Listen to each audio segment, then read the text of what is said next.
আসসালামু আলাইকুম virtual viewer, সবাই কেমন আছেন? নিশ্চয়ই খুব ভালো আছেন। আপনাদের একটু দেখার সুযোগ করে দিলাম এই ফুলটির কথা, কি দৃষ্টিনন্দন।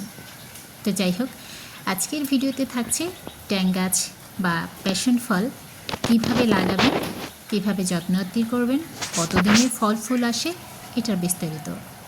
সাথে পলি পেয়ারাটাও আমি যুক্ত করে দিয়েছি। আপনি চাইলে আবার ভিডিওটি পুরোটা দেখতে পারেন এবং দেখে আপনিও এরকম একটি সুন্দর গাছ লাগিয়ে নিতে পারেন, যত্নাত্তি করে নিজে এবং পরিবারের সবাইকে এমন সুস্বাদু ফল খাওয়ার সুযোগ করে দিতে পারেন। তো চলুন আমি মূল ভিডিওতে চলে যাই। প্রথমে আসি গাছটি আমি কিভাবে সংগ্রহ করলাম। আমি 4 ইঞ্চির একটা কাটিং সংগ্রহ করেছি। তবে আমি বলবো অনলাইন থেকে গাছ কেনার আগে তারা অথেন্টিক জাত আপনাকে দেবে কিনা, আপনার সঙ্গে যে কোনো সময় যোগাযোগ রাখবে কিনা, সেটা নিশ্চিত হয়ে অনলাইন থেকে গাছ কিনবেন। আদারওয়াইজ সরাসরি গাছ কেনা ভালো, তবে অবশ্যই পরিচিত কোনো নার্সারি থেকে কিংবা বৃক্ষমেলা থেকে যদি গাছ কিনতে পারেন সেটা খুবই ভালো হয়। আমার এই গাছটি যদি আমি অনলাইন থেকে কিনেছি, কিন্তু ওরা আমার সাথে মোটেই ভালো বিহেভ করেনি এবং গাছটি বাঁচাতে আমার অনেক কষ্ট হয়েছে। ওরা আমাকে ঠিকমতো কোনো পরামর্শও দিচ্ছিল না। এটা একটা খুব খারাপ অভ্যাস। তবে আমি এটা থেকে কাটিং করেছিলাম, কিন্তু আনফর্চুনেটলি প্রচুর রোদ এবং আমি বেশ কিছুটা সময় হসপিটালে কাটানোর এই গাছটা আমি বাঁচাতে পারিনি। তবে মেইন যে মাদার প্লান্ট সেটা কিন্তু আমার এটা থেকে ইনশাল্লাহ আমি অনেকগুলো চারা করতে পারবো।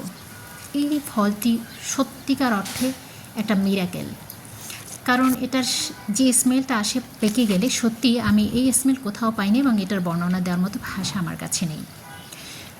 ট্যাং গাছ যেহেতু একটি লতানো গাছের ক্ষেত্রে যেটা করতে হয়, মাচাটা খুব সুন্দর করে করতে হয়। কারণ আপনি মাচাটা যত সুন্দরভাবে ওকে স্পেস দিবেন, তত বেশি এটার ব্রাঞ্চ বেরোবে এবং সেই ব্রাঞ্চ থেকে ফুল ফল খুব সুন্দরভাবে বিস্তৃতি লাভ করতে পারবে। এটা মূলত একেবারে ঝোপালো আকৃতির হয়, একেবারে রুট থেকে। দেখুন, আমি একটা ছড়ানো পাত্রে লাগিয়েছি এবং এটার মাটির প্রস্তুত করেছি পুরনো গোবর, পুরনো ছাই, দেন গার্ডেন সয়েল আর কিছু কোকোপিট দিয়ে। তবে এগুলো সবটাই পুরনো দিতে হবে, আদারওয়াইজ আপনার গাছের জন্য এটা কিন্তু হার্মফুল হয়ে যাবে, অর্থাৎ গাছ পুড়ে যেতে পারে। ছড়ানো পাত্র এই জন্য নেবেন কারণ লতানো গাছ সবসময় শিকড়টা উপরের দিকে থাকে এবং ওটা থেকেই তারা খাদ্য সংগ্রহ করে, তাই খুব বেশি গভীর পাত্র নেওয়ার দরকার নেই। আপনি ছড়ানো পাত্র নিলে সেটা খুব দ্রুত বৃদ্ধি পাবে। কারণ এই একটা গাছই আমি 4-5 বার রিপোর্ট করেছি, কোনোভাবেই শান্তি পাচ্ছিলাম না। পরবর্তীতে আমি যখন ছড়ানো পাত্রে দিয়েছি, তখন এই গাছটা বেশ ভালো ধরেছে। আমি গাছটি লাগিয়েছি 2024 সালের সেপ্টেম্বরে। আমি 2025-এর অক্টোবরে বেশ ভালো ফল পেয়েছি এবং এখন এই জুন মাসে কি সুন্দর ফুলে ফলে ভরে আছে। মূলত এটা আমার কাছে অল সিজন ফল দিচ্ছে, আমি জানি না কেন, যদিও এটা সিজনাল, তারপরও টুকটাক সবসময় ফল ফোটে, ফল ফুল পাওয়া যায় আর কি। আর এটার আমি একটু দৃশ্যটা দেখে নিই। এই সময় আকাশটা অনেক সুন্দর এবং আষাঢ়ে এই সময় যে এত সুন্দর দৃশ্য হতে পারে সেটা সত্যি অকল্পনীয়। দেখে আবার মন প্রাণ জুড়িয়ে গেছে, আলহামদুলিল্লাহ। আর এই ফলটি মূলত বর্ষাকালে আপনার ফুল আসবে, আর তীব্র গরমে এটার ফল ঝরে যাওয়া, ফুল ঝরে যাওয়ার প্রবলেমটা আছে। তাই যতটা সম্ভব এটার মাটিকে সবসময় ময়েস্ট রাখতে হবে, এটাই হচ্ছে মেইন কাজ।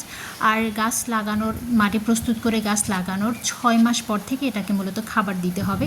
তবে বৃদ্ধি যদি ভালো হয় তাহলে আপনি 3-4 মাস পর থেকে খাবার দিতে পারেন। খাবার হিসেবে দেবেন খৈল পচিয়ে, অর্থাৎ 2 সপ্তাহ পচিয়ে, সেটা দিলে খুব ভালো হয়। এটা হচ্ছে যত্ন।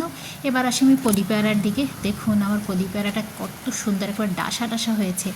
এই পেয়ারাটার ভিতরটাও একেবারে ডিপ খয়েরি, সত্যি অসাধারণ এবং ছবির মতো দেখতে। আমি ছাদ বাগানে ওই গাছগুলো লাগাই যেগুলোর পাতা সুন্দর, ফল সুন্দর, একটু অন্যরকম দেখতে, স্মেল থাকবে তীব্র, যেমন ট্যাং ফলের প্রচুর স্মেল, যেটা আপনারা না খেলে বুঝতে পারবেন না, কারণ ওই স্মেল আমি বর্ণনা করতে পারছি না। তো পলি পেয়ারাটা এই সবগুলো কিন্তু আমার আম্মার জন্য, কারণ আম্মা খুব পছন্দ করেন ফল ফুল খেতে, আর এই জন্য আমি চেষ্টা করি। এটাও মোটামুটি আমি কিছুটা ছড়ানো পাত্রে রেখে দিয়েছি। আর এর কারণ হচ্ছে, কারণ ছড়ানো পাত্রে এবং কিছুটা গভীরতাও থাকতে হবে, কারণ পেয়ারা গাছ তো বেশ ভালো রুট হয়। আর খাবার হিসেবে যেটা দেবেন খৈল পচা দিতে পারেন।